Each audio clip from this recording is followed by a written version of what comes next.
আজ রাজবংশী পুরানা খেলের টিমটার সাথে দেখা করে যায় এরকমটা ব্যবহার করবে আগত জানা ছিল না। ক্ষমা করে দিস দিদা।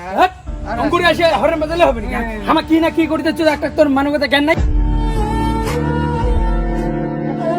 সো হ্যালো গাইস, আছেন তোমরা কেমন? আশা করি অনেক অনেক ভালো আছেন। মুইও কোনো রকম আছো আর কি। প্রত্যেকদিনকার মতো আজ সকাল সকাল ভিডিও চালু করেছি, কিন্তু প্রত্যেক দিনকার থেকে আজকে চিন্তা ভাবনাটা একটু আলাদা রকম। আজ আমরা যাবো রাজবংশী পুরানা খেলের যে লাবণ্য দাখর আছে উমার সাথে দেখা করি। তারপরে আর কি যেরকম কোথাও ওরকম কাজ মোর দাদা আর মুই বাড়ি থেকে বাইরে হয়ে যায় যাচ্ছি তো হয়, কিন্তু জানি না করকম ব্যবহার করকম কি করবে। ভিডিও গান দেখতে থাকো, সবগুলাই তোমার সাথে শেয়ার করি। তোমার সাথে গল্প করতে করতে ফাইনালি আমরা প্রথমে চলে এসেছি পিন্টু দাখন বাড়ি। হিমা বাড়িতে কিছুক্ষণ রেস্ট করার পরে বাকি দাদা গিলাও চলে আইসে আর বাজার যায় আমার জন্য দেখো কি নিয়ে আসছে। যাই হোক গল্প করি, খাওয়া দাওয়া করি এখন, তারপরে তোমার গিলার সাথে কথা হচ্ছে। সত্যি বলতে না দাদা গিলা এত ভালো না গেলে হয়তো বুঝবে না পারনো হয়। আর এটা ভিডিও যে আছে এটা হচ্ছে ভিডিও শুট ছিল। তোমার যদি হিমা বাড়ি আসতে চান তাহলে কমেন্ট করো, লোকেশন দিয়ে দিম। ডিস্টার্ব করে নাকি ভুল হয়েছে। ফটো তুলু ক্ষমা করে দিস, ক্ষমা করে দিস। অঙ্কুরে আসে তুই ডিস্টার্ব করেছিস এতবার হরেন বাজা নাকি?